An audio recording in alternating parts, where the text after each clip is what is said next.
Welcome back to the ELS news. तो कैसे आप लोग, उम्मीद करते हैं अच्छे होंगे। तो चलिए बात करते हैं कि इस साल 2023 के अंदर कर्नाटक विधानसभा चुनाव संपन्न होने जा रहे हैं। तो क्या है जनता का मूड, क्या है जनता का सर्वे। तो 221 विधानसभा सीटों का ओपिनियन पोल आपके सामने स्क्रीन पर है। और वहीं आपको बता दें कि कर्नाटक के अंदर पार्टियां हैं बीजेपी, जेडीएस, कांग्रेस और अन्य में से किसकी बनेगी सरकार और आप किस पार्टी के सपोर्टर हैं, आप किस पार्टी को वोट देना पसंद करेंगे। नीचे कमेंट बॉक्स में उस पार्टी का नाम अवश्य लिखेगा और वीडियो को लाइक कीजिएगा। और चैनल पर आप नए हो तो वीडियो के नीचे लाल बटन इस पर क्लिक कीजिए, चैनल को सब्सक्राइब करके बेल आइकन जरूर दबाएगा ताकि मिलती रहे लेटेस्ट ताजा अपडेट आपको इसी तरह अपने फोन पर। तो चलिए बात करते हैं एक महत्वपूर्ण अपडेट के बारे में। तो आपको बता दें कि इस महीने मार्च के महीने में पीएम मोदी 2 बार आएंगे कर्नाटक और करोड़ों की परियोजना पर करने वाले हैं उद्घाटन। जी हाँ, पीएम नरेंद्र मोदी जी मार्च महीने के अंदर 2 बार कर्नाटक दौरे पर आएंगे। उनका पहला दौरा 12 मार्च को होगा और वह दौरा मांड्या और हुबली में होगा और करोड़ों की परियोजनाओं को लेकर शिलान्यास और उद्घाटन करेंगे। और इसके बाद पीएम मोदी 25 मार्च को विजय संकल्प यात्रा को समापन करने और जन संबोधित करने आएंगे। और वहीं आपको जानकारी के लिए बता दें कि कर्नाटक विधानसभा चुनाव में इस साल अप्रैल और मई के अंदर होने वाले हैं और राज्य सरकार को बचाए रखने के लिए बीजेपी ने पीएम मोदी प्रधानमंत्री को चुनाव प्रचार के लिए उतार दिया है। और पीएम मोदी जनसभा को संबोधित करने के लिए एक बार फिर से कर्नाटक पधारेंगे और राज्य में अगले 2-3 महीने में विधानसभा चुनाव संपन्न होने भी जा रहे हैं और यह काफी अहम है। और अभी भी हाल ही में 27 फरवरी 2023 को पीएम मोदी कर्नाटक गए थे और वहां पर जाकर शिवमोग्गा उद्घाटन एयरपोर्ट किया था। तो चलिए बात करते हैं इसी बीच कि कर्नाटक राज्य की 221 विधानसभा सीटों में से किस पार्टी को मिल रही कितनी सीटें। और आप वीडियो कहां से देख रहे हैं, अपने राज्य का नाम भी नीचे कमेंट बॉक्स में अवश्य करिएगा। तो चलिए बात करते हैं ओपिनियन पोल की। तो सबसे पहला राज्य है बीबीएमपी मध्य की 7 विधानसभा सीटों में से बीजेपी खाते में 5 विधानसभा सीट जा सकती हैं और जेडीएस पार्टी खाते में 1 सीट जाती नजर आ रही है। साथ ही कांग्रेस पार्टी खाते में भी 1 सीट और अन्य खाते में 0 विधानसभा सीट जाती नजर आ रही है। इसी के साथ बात करते हैं अगले जिले। बीबीएमपी उत्तर की 7 विधानसभा सीटों में से बीजेपी खाते में 3 सीट जा सकती है और जेडीएस पार्टी खाते में 2 सीटें और कांग्रेस के खाते में 1 विधानसभा सीट जाती नजर आ रही है। साथ ही अन्य पार्टी खाते में भी 1 सीट जा सकती है। इसी के साथ बात करते हैं अगले जिले। बीबीएमपी दक्षिण की 7 विधानसभा सीटों में से बीजेपी खाते में 5 सीट जा सकती है और जेडीएस पार्टी खाते में 2 सीटें और कांग्रेस के खाते में 0 सीट जाती नजर आ रही है। साथ ही अन्य पार्टी खाते में भी 0 सीट जा सकती है। इसी के साथ हमने बात कर ली है कर्नाटक राज्य की 221 विधानसभा सीटों में से 21 सीटों की। तो बीजेपी खाते में 13 विधानसभा सीट जा सकती है और जेडीएस पार्टी खाते में 5 सीट जाती नजर आ रही है। साथ ही कांग्रेस पार्टी खाते में 2 सीटें और अन्य पार्टी खाते में 1 विधानसभा सीट जा सकती है। इसी के साथ बात की जाएगी जिले। बालकोट की 7 विधानसभा सीटों में से बीजेपी खाते में 3 सीटें जा सकती है और जेडीएस पार्टी खाते में 2 सीटें और कांग्रेस पार्टी खाते में 1 सीट और अन्य पार्टी खाते में भी 1 विधानसभा सीट जा सकती है। इसी के साथ बात करते हैं बंगलोर ग्रामीण की 4 सीटों में से बीजेपी खाते में 2 सीट जा सकती है और जेडीएस पार्टी खाते में 1 सीट और कांग्रेस पार्टी खाते में भी 1 और अन्य पार्टी खाते में 0 सीट जा सकती है। इसी के साथ बात की जाएगी जिले। बंगलोर अर्बन की 7 विधानसभा सीटों में से बीजेपी खाते में 5 सीटें जा सकती हैं और जेडीएस पार्टी खाते में भी 2 सीटें और कांग्रेस पार्टी खाते में 0 सीट जा सकती है और अन्य पार्टी खाते में भी 0 विधानसभा सीट जा सकती है। इसी के साथ बात करते हैं कि कर्नाटक राज्य की हमने 221 विधानसभा सीटों में से बात कर ली है 39 सीटों की। तो ओपिनियन पोल क्या है, तो बीजेपी खाते में 23 सीट जा सकती है और जेडीएस खाते में 10 सीट जाती नजर आ रही है। साथ ही कांग्रेस पार्टी खाते में 4 सीटें और अन्य पार्टी खाते में 2 विधानसभा सीट जा सकती है। इसी के साथ बात करते हैं अगले जिले। बेलगाम की 18 विधानसभा सीटों में से बीजेपी खाते में 9 सीट जा सकती है और जेडीएस पार्टी खाते में भी 2 सीटें जाती नजर आ रही है। साथ ही कांग्रेस पार्टी खाते में 0 सीट जा सकती है और अन्य पार्टी खाते में भी 0 सीट का सामना करना पड़ सकता है। इसी के साथ बात करते हैं बेल्लारी की 9 विधानसभा सीटों में से बीजेपी खाते में 6 सीटें जा सकती हैं और जेडीएस पार्टी खाते में 1 सीट जाती नजर आ रही है। साथ ही कांग्रेस के खाते में 1 सीट जा सकती है और अन्य पार्टी खाते में 0 सीट जाती नजर आ रही है। इसी के साथ बात करते हैं अगले जिले बीदरी की 6 विधानसभा सीटों में से बीजेपी खाते में 3 सीटें जा सकती है और जेडीएस के खाते में 3 सीटें और कांग्रेस पार्टी खाते में 0 सीट और अन्य पार्टी खाते में 0 विधानसभा सीट जा सकती है। इसी के साथ हमने बात कर ली है कर्नाटक राज्य की 221 विधानसभा सीटों में से 72 सीटों की। तो बीजेपी खाते में 41 विधानसभा सीट जा सकती है और जेडीएस पार्टी खाते में 3 सीटें जाती नजर आ रही है और कांग्रेस पार्टी खाते में 5 सीटें जा सकती है और अन्य पार्टी खाते में 3 विधानसभा सीट जा सकती है। इसी के साथ बात करते हैं अगले जिले।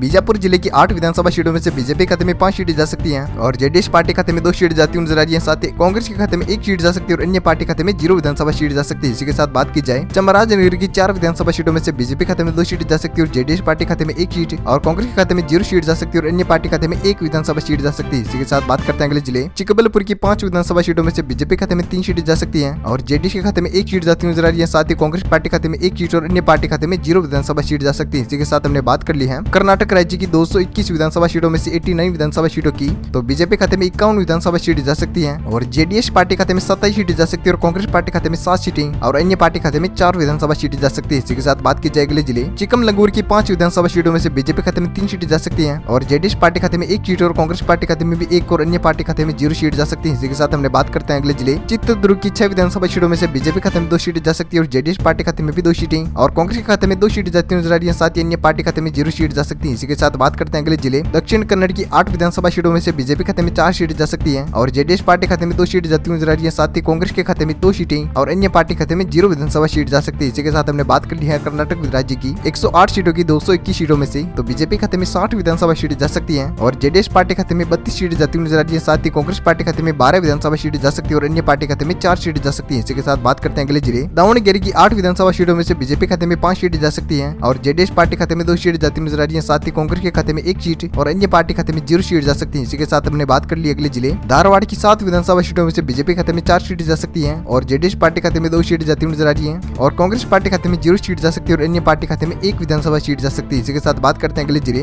गदग जिले की 4 विधानसभा सीटों में से बीजेपी खाते में 2 सीटें जा सकती है और जेडीएस पार्टी खाते में 1 सीट जाती हुई नजर आ रही है। साथ ही कांग्रेस पार्टी खाते में 0 सीट और अन्य पार्टी खाते में 1 विधानसभा सीट जा सकती है। इसी के साथ हमने बात कर ली है कर्नाटक राज्य की 221 विधानसभा सीटों में से 127 सीटों की बात कर ली है, जिनमें से बीजेपी खाते में 71 विधानसभा सीटें जा सकती है और जेडीएस पार्टी खाते में 37 सीटें जाती हुई नजर आ रही है। साथ ही कांग्रेस पार्टी खाते में 13 सीटें और अन्य पार्टी खाते में 6 विधानसभा सीटें जा सकती है। इसी के साथ बात करते हैं अगले जिले गुलबर्गा की 9 विधानसभा सीटों में से बीजेपी खाते में 5 सीटें जा सकती है और कांग्रेस के खाते में 2 सीटें जाती हुई नजर आ रही है। साथ ही जेडीएस पार्टी खाते में भी 2 सीटें और अन्य पार्टी खाते में 0 सीट जा सकती है। इसी के साथ बात करते हैं अगले जिले असम की 7 विधानसभा सीटों में से ओपिनियन पोल आपके सामने स्क्रीन पर है। तो बीजेपी खाते में 4 सीटें जा सकती है और जेडीएस पार्टी खाते में 2 सीटें जाती हुई नजर आ रही है। साथ ही कांग्रेस के खाते में 1 सीट जा सकती है और अन्य पार्टी खाते में 0 सीट जा सकती है। इसी के साथ बात करते हैं अगले जिले हावेरी की 6 विधानसभा सीटों में से बीजेपी खाते में 2 सीटें जा सकती है और जेडीएस पार्टी खाते में 3 सीटें जा सकती है और कांग्रेस के खाते में 1 सीट और अन्य पार्टी खाते में 0 सीट जा सकती है। इसी के साथ हमने बात कर ली है कर्नाटक की 221 विधानसभा सीटों में से 149 सीटों की हमने बात कर ली है, जिनमें से बीजेपी खाते में 82 विधानसभा सीटें जा सकती है और जेडीएस पार्टी खाते में 44 सीटें जा सकती है और कांग्रेस के खाते में 17 विधानसभा सीट जा सकती है और अन्य पार्टी खाते में 6 विधानसभा सीट जा सकती है। इसी के साथ बात करते हैं अगले जिले कोडागु की 1 विधानसभा सीट में से बीजेपी खाते में 0 सीट जा सकती है और जेडीएस पार्टी खाते में 1 सीट जाती हुई नजर आ रही है। साथ ही कांग्रेस के खाते में 0 सीट जाती हुई नजर आ रही है और अन्य पार्टी खाते में भी 0 सीट जा सकती है। इसी के साथ बात की जाए अगले जिले कोलार की 6 विधानसभा सीटों में से बीजेपी खाते में 5 सीट जा सकती है और जेडीएस पार्टी खाते में 1 सीट और अन्य पार्टी खाते में 0 और कांग्रेस के खाते में भी 0 विधानसभा सीट जा सकते हैं। इसी के साथ बात करते हैं कोप्पल की 5 विधानसभा सीटों का ओपिनियन पोल आपके सामने स्क्रीन पर है। तो बीजेपी खाते में 4 सीट जा सकती है और जेडीएस पार्टी खाते में 1 सीट जाती हुई नजर आ रही है। साथ ही कांग्रेस पार्टी खाते में 0 सीट जा सकती है और अन्य पार्टी खाते में भी 0 सीट जा सकती है। इसके साथ हमने बात कर ली है कर्नाटक विधानसभा सीटों की 221 विधानसभा सीटों में से हमने बात कर ली है 161 विधानसभा सीटों की। तो बीजेपी खाते में 91 विधानसभा सीट जा सकती है और जेडीएस पार्टी खाते में 47 सीटें और कांग्रेस के खाते में 17 विधानसभा सीट जा सकती है और अन्य पार्टी खाते में 6 विधानसभा सीट जा सकती है। इसी के साथ बात करते हैं अगले जिले मंड्या की 7 विधानसभा सीटों में से बीजेपी खाते में 2 सीट जा सकती है और जेडीएस पार्टी खाते में 4 सीट जाती हुई नजर आ रही है। साथ ही अन्य पार्टी खाते में 0 सीट और कांग्रेस पार्टी खाते में 1 विधानसभा सीट जा सकती है। इसी के साथ बात करते हैं मैसूर की 10 विधानसभा सीटों में से बीजेपी खाते में 5 सीटें जा सकती है और जेडीएस पार्टी खाते में भी 5 सीटें और कांग्रेस के खाते में 0 सीट जा सकती है और अन्य पार्टी खाते में भी 0 सीट जाती हुई नजर आ रही है। इसी के साथ बात करते हैं रायचूर की 7 विधानसभा सीटों में से बीजेपी खाते में 3 सीटें जा सकती है और कांग्रेस के खाते में 1 सीट जाती हुई नजर आ रही है। साथ ही जेडीएस पार्टी खाते में भी 3 सीटें जा सकती है और अन्य पार्टी खाते में 0 सीट जा सकती है। इसी के साथ बात कर ली हमने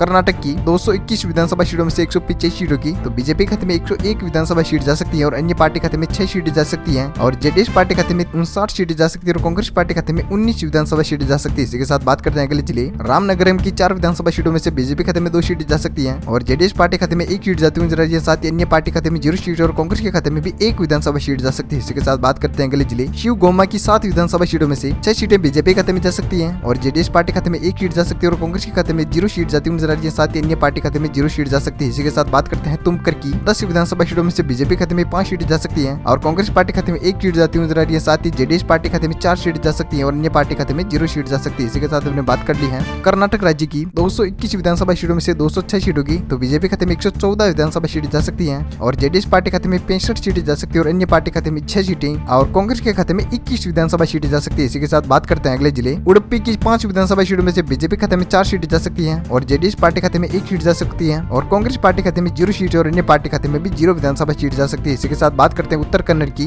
6 विधानसभा सीटों में से बीजेपी खाते में 3 सीटें जा सकती है और जेडीएस पार्टी खाते में 2 सीटें जा सकती है और कांग्रेस पार्टी खाते में 1 सीट और अन्य खाते में 0 विधानसभा सीट जा सकती है। इसी के साथ बात करते हैं लास्ट फाइनल जिले यादगिर की 4 विधानसभा सीटों में से बीजेपी खाते में 2 सीटें जा सकती है और जेडीएस पार्टी खाते में 1 सीट जाती हुई नजर आ रही है। साथ ही अन्य पार्टी खाते में 0 और कांग्रेस पार्टी खाते में 1 विधानसभा सीट जा सकती है। इसी के साथ बात कर ली हमने कर्नाटक राज्य की 221 विधानसभा सीटों से पूरे ओपिनियन पोल की 221 सीटों की। तो ओपिनियन पोल आपके सामने स्क्रीन पर। तो बीजेपी खाते में 123 विधानसभा सीटें जा सकती है और जेडीएस पार्टी खाते में 69 विधानसभा सीटें जा सकती है और अन्य खाते में 6 विधानसभा सीटें जा सकती है और कांग्रेस पार्टी खाते में 23 सीटें जा सकती है। इसी के साथ ओपिनियन पोल हो चुका है पूर्ण। तो वीडियो को शेयर कीजिएगा अपने दोस्तों के साथ फेसबुक और व्हाट्सएप पर और लाइक कीजिएगा और चैनल पर नए हो तो चैनल को सब्सक्राइब करके बेल आइकन जरूर दबाएगा ताकि हर लेटेस्ट ताजा अपडेट आपको मिलती रहे इसी तरह अपने फोन पर। तब तक के लिए वीडियो को करते हैं यहीं पर विराम। Thank you, take care, good bye, जय भारत, वंदे मातरम, जय किसान, जय श्री राम।